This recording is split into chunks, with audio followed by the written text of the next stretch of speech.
Welcome to Burlap Teachers. Enjoy the video. In this video, I will show how to do Italy pizza, updated. Preheat your oven to its highest setting with a stone or steel, then prepare dough using flour, water, salt, and yeast. Knead until smooth and let it rest until doubled to build gluten and flavor. Shape gently to keep an airy cornichon, add a light sauce and fresh mozzarella, and bake quickly for blistered edges and tender crumb.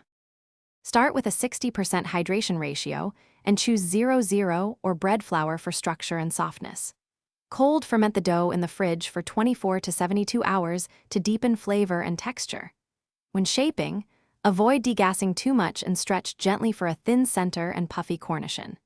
Use high heat, monitor closely, and rotate the pizza for even char and melted cheese for the best. In my experience, simple sauce makes the pizza sing. Crushed tomatoes, salt, a pinch of sugar, and a splash of olive oil. Cook sauce lightly only if using canned tomatoes, otherwise use raw for brightness. Top sparingly with fresh mozzarella, cured meats, vegetables, or thinly sliced garlic so the crust cooks evenly. Aim for balance, and remember less is more to keep crust crisp and flavors vibrant. Serve immediately to enjoy texture. Thanks for watching. Consider subscribing if this video helped you.